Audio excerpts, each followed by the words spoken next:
अस्सलाम वालेकुम dear friends. दोस्तों, आज हम live stock and dairy development department में आने वाले असिस्टेंट और हेड क्लर्क के पेपर में मैथ के क्वेश्चंस जो आए थे उसको डिस्कस करने जा रहे हैं।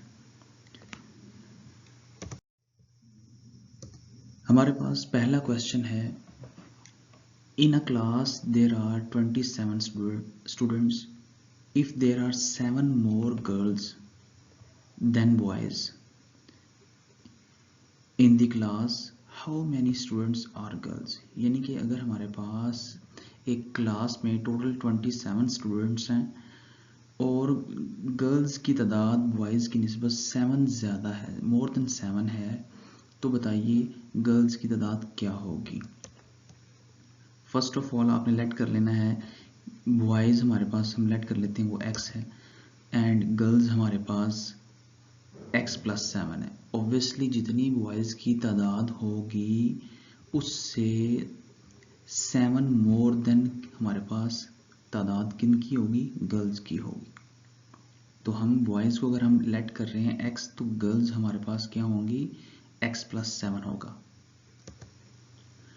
अकॉर्डिंग टू गिवन कंडीशन, दी गई शर्त के मुताबिक क्या कंडीशन है कि हमारे पास जैसे ही हम इनको सम करेंगे, यानी कि जो बॉयज़ हैं उनमें जो गर्ल्स की स्ट्रेंथ है वो ऐड करेंगे तो वो 27 के इक्वल आएगा। जैसे ही ये x है, इस x में x ऐड करेंगे तो हमारे पास 2x आ जाएगा। 2x+7 is equal to 27। ये +7 इक्वल के इस तरफ आके क्या हो जाएगा, इस प्लस का 7 इक्वल के इस तरफ आके माइनस का हो जाएगा। तो ये हमारे पास क्या बनेगा, ये हमारे पास बनेगा 2x is equal to 27 minus 7। 27 में से 7 माइनस करें 20 आता है। ये 2x के साथ यहाँ मल्टीप्लाई हो रहा है तो इक्वल के दूसरी तरफ जाके ये क्या हो जाएगा, डिवाइड। तो x की वैल्यू हमारे पास 10 आ जाएगी, जो कि यही हमारा आंसर है। यानी कि जो बॉयज़ की स्ट्रेंथ है वो 10 है, लेकिन गर्ल्स की स्ट्रेंथ क्या होगी, गर्ल्स की तो x+7 है। इट मीन जो बॉयज़ की स्ट्रेंथ है, बॉयज़ की जो तादाद है उसमें आप 7 ऐड कर दें तो गर्ल्स की तादाद हमारे पास क्या आ जाएगी, x+7। तो x की जगह 10 पुट करेंगे तो हमारे पास x इज इक्वल टू 10+7 आ जाएगा, और जो कि गर्ल्स की तादाद कितनी हो जाएगी, 17 हो जाएगी। तो ये है हमारा final answer. Next, question number 2. A man annual production sell is 75,000। यानी कि एक आदमी है, उसकी जो सालाना प्रोडक्शन है, प्रोडक्शन सेल है, वो हमारे पास 75,000 है। The use of 10% will be, यानी कि 75 का जो 10% है वो बताएं कि कितना होगा। सबसे पहले आपने क्या करना है, जितनी वैल्यू दी गई है 75,000 उसको मल्टीप्लाई करवा देना है 10% के साथ। परसेंटेज का मैंने दोस्तों आपको पहले भी बताया था कि परसेंटेज का मतलब क्या होता है, 100 में से 1, यानी कि 1/10, 1/100। तो ये जो परसेंटेज लिखा हुआ है इसकी जगह आपने क्या लिख देना है, बटे के नीचे 10 के बटे के नीचे 100 लिख देना है, यानी कि 10/100। तो इसमें आप देख सकते हैं कि यहाँ से ये जो एक ज़ीरो है, ये वाला ज़ीरो, ये कैंसिल हो जाएगा हमारे पास इस एक ज़ीरो से, और ये जो एक ज़ीरो है ये कैंसिल हो जाएगा इस एक ज़ीरो से। तो बाकी हमारे पास क्या बचा, बाकी हमारे पास 7500 बचा। इट मीन्स 75,000 का जो 10% है वो हमारे पास क्या है, 7500 होता है, और यही हमारा आंसर है। नेक्स्ट क्वेश्चन नंबर 3 है, a man annual production sale is this. Same जिस तरह पिछला सवाल हमने किया उसी तरह ही ये सवाल है। अगर एक आदमी की जो एनुअल प्रोडक्शन है वो हमारे पास 34,81,600 हो, देन द यूज ऑफ 10%, तो इसका भी 10% आपने बताना है कि कितना होता है। सेम जिस तरह पिछला सवाल किया है कि जो वैल्यू दी गई है उसको 10% से मल्टीप्लाई करवाएंगे। परसेंटेज की जगह बटे के नीचे 100 लिखेंगे तो 10/100 आ जाएगा।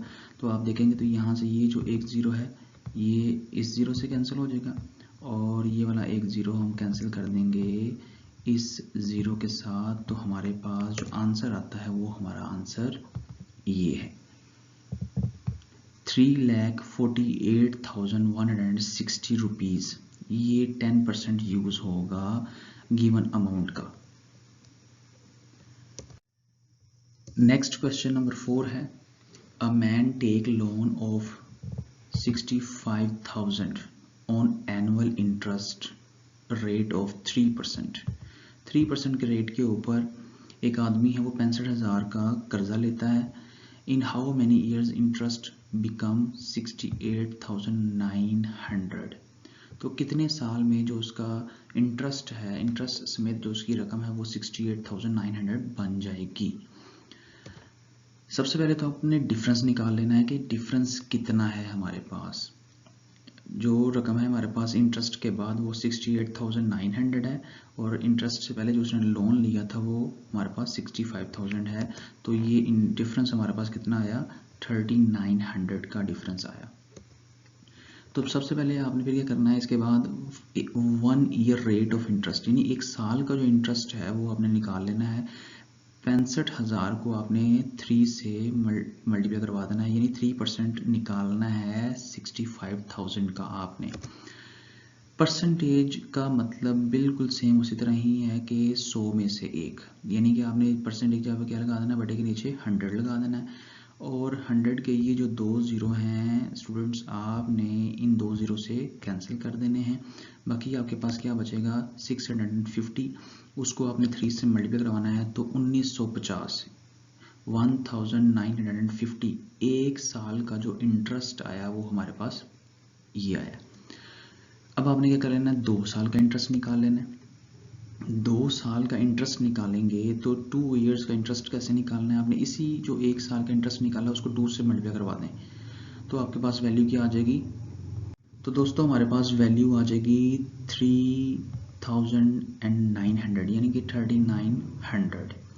तो आप देख सकते हैं कि यहाँ पर जो डिफरेंस था वो हमारे पास कितना था 3,900 का ही डिफरेंस आ रहा था।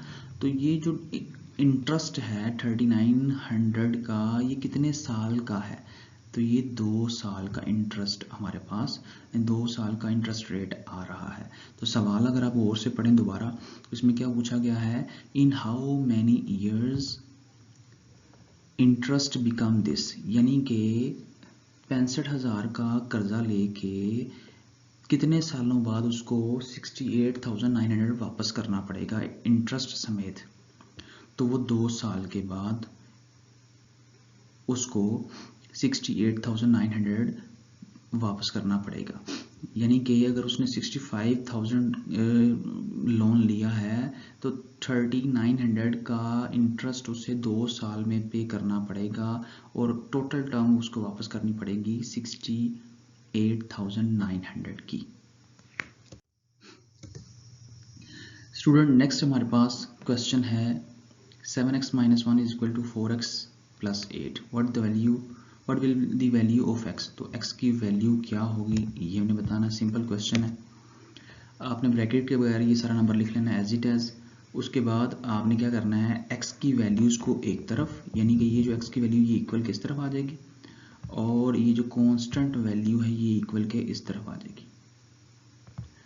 इनको एक तरफ कर लें तो आपके पास 7x minus 4 is equal to 8 plus 1 आ जाएगा। 7 में से 4 माइनस करेंगे 3x आता है, 8 में प्लस करेंगे 1 9 आता है। ये जो 3 इधर मल्टीप्लाई हो रहा है x के साथ ये इक्वल के इस तरफ आगे डिवाइड हो जाएगा। हमारे पास 9/3 हमारे पास 3 के इक्वल होगा और यही हमारे पास x की वैल्यू है। दोस्तों नेक्स्ट हमारे पास क्वेश्चन है question number 6। The sum of the ages of father and his son is 100 years। यानी कि जो बाप की और बेटे की उम्र है उन दोनों को अगर जमा कर दें तो हमारे पास क्या होगा वो 100 ईयर्स के इक्वल होगा। तो पहले इस चीज़ को समझ लेते हैं और साथ लिख भी लेते हैं। तो आपने सबसे पहले क्या कर लेना है, लेट कर लेना है father age is equal to x, और सन की जो एज है, बेटे की जो उम्र है, वो हम उसको वाई लेट कर लेते हैं। तो ये जो पहली लाइन लिखी हुई है, sum of the ages of father and his son is 100, इसके मुताबिक अगर आप देखें तो फादर की एज को हमने एक्स कहा है और सन की एज को हमने वाई कहा है, यानी अगर हम इन दोनों को जमा करें एक्स प्लस वाई तो ये हमारे पास 100 के इक्वल आ जाएगा। इसको आपने इक्वेशन 1 का नाम देके यहाँ पे रोक लेना है। फिर अगली स्टेटमेंट पढ़ें, 5 years ago their ages were in the ratio of 2:1, यानी कि 5 साल पहले इनकी जो एज थी दोनों की, वो उनके दरमियान में जो रेशो था वो 2:1 था। इसको कैसे लिखेंगे, इसको लिखेंगे हम, जो फादर की एज है उसमें से भी हम 5 को माइनस करेंगे और जो सन की एज है उसमें से भी 5 को हम माइनस करेंगे और उन दोनों का रेशो इक्वल रख देंगे गिवन रेशो 2:1 के। तो अब आप देख सकते हैं कि यहाँ से हमारे पास ये दो वैल्यूज़ बिल्कुल बराबर आ रही हैं, इन दो वैल्यूज़ के। तो दो रेशो जब आपके पास इक्वल हों तो हमारे पास ये रूल था, कौन सा रूल था, कि हम इसको लिखते हैं mean product is equal to extreme product. तो यहाँ से आप देख सकते हैं कि ये जो x माइनस 5 है इसने मल्टीप्लाई होना है इस 1 के साथ। तो यहाँ से हमारे पास वैल्यू आ जाएगी x माइनस 5 ने जब 1 से मल्टीप्लाई होना तो x माइनस 5 ही आ जाना है। और यहाँ से ये जो y माइनस 5 है इसने मल्टीप्लाई होना है हमारे पास किसके साथ, इस 2 के साथ। तो mean product is equal to extreme product हमारे पास क्या आ जाएगा, x minus 5 is equal to क्या आएगा, 2 टाइम्स ऑफ y माइनस 5, इसके इक्वल आएगा ये हमारे पास। नेक्स्ट हम देख सकते हैं कि ये 2 जो है अंदर मल्टीप्लाई होगा तो ये क्या आएगा, x माइनस 5 बराबर आ जाएगा 2y माइनस 2 5 10 के। अब आपने क्या कर लेना है, एक्स वाई वाली टर्म्स एक तरफ कर लेनी है और कांस्टेंट नंबर्स को एक तरफ कर लेना है। तो ये जो y है ये वाला नंबर ये इक्वल के दूसरी तरफ जाके क्या हो जाएगा, ये हमारे पास 2y का ऐसा करें अपनी जगह पे रहने दें, ये x को उठा के इधर ले आए तो ये माइनस के 10 इक्वल किस तरफ आ क्या हो जाएगा, प्लस का 10 हो जाएगा हमारे पास। तो 10 माइनस 5 करेंगे तो हमारे पास 5 आएगा। तो यहाँ से आपने क्या कर लेना है, माइनस एक्स को पहले लिख लेना है और प्लस के 2y को बाद में लिख लेना और इक्वल टू 5, यहाँ पर इसको इक्वेशन 2 का नाम देके आपने रोक लेना है। अब आप देखें कि इक्वेशन 1 में हमारे पास क्या वैल्यू है, इक्वेशन 1 में हमारे पास x प्लस वाई 100 के इक्वल है और यहाँ पर minus x plus 2y is equal to 5 है। तो आप ऐसा करें कि यहाँ से इक्वेशन 1 और इक्वेशन 2 को आप क्या कर लें, ऐड कर लें। इक्वेशन 1 और इक्वेशन 2 को आप ऐड करेंगे तो यहाँ से हम देख सकते हैं कि ये जो x है प्लस का, ये माइनस x से क्या हो जाएगा, कैंसिल हो जाएगा, यानी कि ये वाला प्लस x माइनस x से कैंसिल हो गया। बाकी ये y प्लस 2y बनेगा तो हमारे पास ये 3y इक्वल आ जाएगा 100 प्लस 5 105 के इक्वल आ जाएगा। तो यहाँ से 3 जो है इक्वल किस तरह आगे डिवाइड हो जाएगा तो y की वैल्यू हमारे पास कितनी आ जाएगी, y की वैल्यू 35 आ गई आपके पास। अब इस y की वैल्यू को आपने कहाँ पुट करना है, इक्वेशन 1 में या इक्वेशन 2, जहाँ आपका दिल करता है वहाँ पुट कर लें। तो इजीली हम देखते हैं कि हम इक्वेशन 1 में पुट अगर करते हैं इस वैल्यू को, y की वैल्यू को इक्वेशन 1 में पुट करते हैं तो हमारे पास क्या वैल्यू आती है, जहाँ ये y लिखा हुआ है वहाँ पर x प्लस वाई की जगह पे आपने 35 लिख देना है। x plus 35 is equal to 100 आ जाएगा। तो ये 35 इक्वल किस तरफ आगे क्या हो जाएगा, माइनस। तो x की वैल्यू हमारे पास 65 आ जाएगी। तो ये है हमारे पास x क्या था, x था फादर एज, तो फादर की एज कितनी है 65 और y क्या था, y था हमारे पास age of son, son's age. तो बेटे की जो उम्र वो 35 है और फादर की एज कितनी है 65। अब आफ्टर 10 ईयर्स यानी 10 साल के बाद, यहां सवाल में देखें जरा, the ratio of the ages of father and son after 10 years will be, ये हमने मालूम करना है, ये हमने फाइंड करना है। तो आफ्टर 10 ईयर्स 10 साल के बाद जो हमारे पास फादर की एज होगी वो 65 से क्या हो जाएगा 75 और जो सन की एज थी वो 35 थी। तो 10 आफ्टर 10 ईयर्स उसकी एज कितनी हो जाएगी, 45 हो जाएगी। अब इन दोनों वैल्यूज को आपने रेशो निकालना है, यानी कि रेशो अगर आपने निकालनी है तो 75 रेशो 45 आएगा। आप देख सकते हैं कि ये दोनों नंबर हमारे पास किसी एक नंबर कॉमन नंबर पर डिवाइड होते हैं, तो ये 15 पर डिवाइड होते हैं, तो हमारे पास ये कितना आ जाएगा 5:3, और यही हमारा रिक्वायर्ड आंसर होगा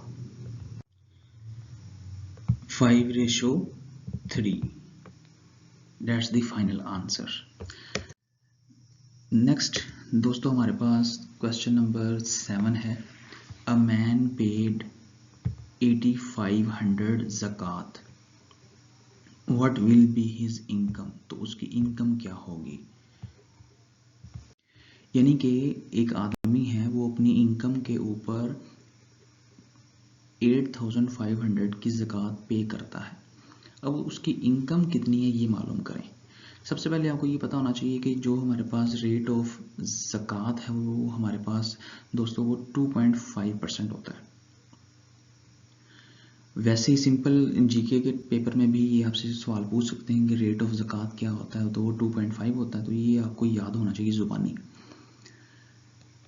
अगर हमने इनकम निकालनी है तो आपने जितनी उसने ज़कात पे की है उसको डिवाइड करवा दें रेट ऑफ ज़कात 2.5% के ऊपर। यहाँ पर एक बात याद रखनी है आपने कि अगर उसने हमें इनकम दी हुई है और उस इनकम के ऊपर वो ज़कात निकालने के लिए बोलता है, तो आपने इनकम की वैल्यू को ज़कात के रेट के साथ मल्टीप्लाई करवाना है।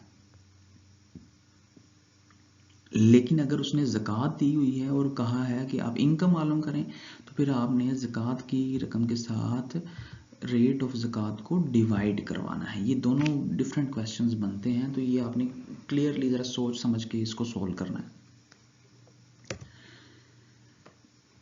फिर वही बात, परसेंटेज की जगह पे आपने क्या लगा देना है 100, बटे के नीचे क्या आ जाएगा 100। लेकिन यहाँ तो 1000 लिखा हुआ है, ये 1000 कहाँ से आया दोस्तों। यहाँ से आप देख सकते हैं कि ये 2.5 लिखा हुआ है, तो 2.5 का पॉइंट ख़त्म करेंगे तो बटे के नीचे उस पॉइंट को ख़त्म करने का जो पॉइंट के बाद आप देख सकते हैं कितने डिजिट आ रहे हैं, एक डिजिट आ रहा है, तो उसके मुताबिक उसका भी एक ज़ीरो हमारे पास नीचे आएगा।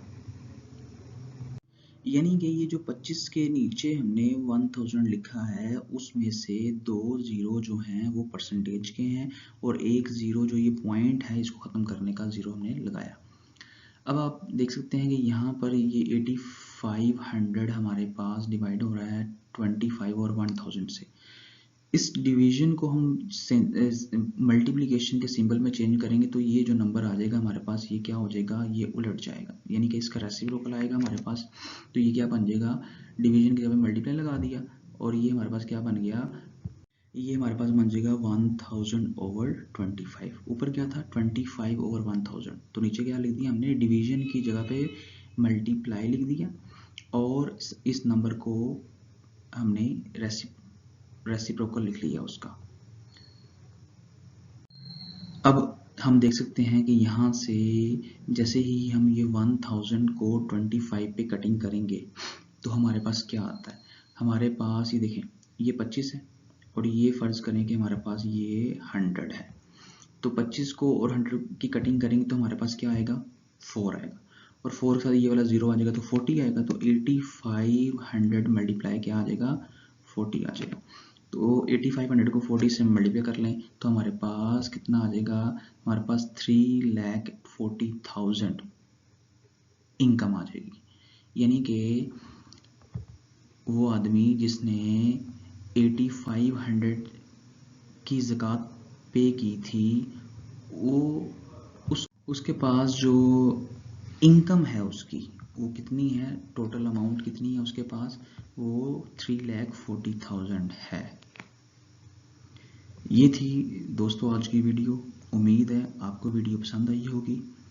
अगर आपको वीडियो पसंद आई है तो please like this video and also subscribe my channel. अल्लाह हाफिज़।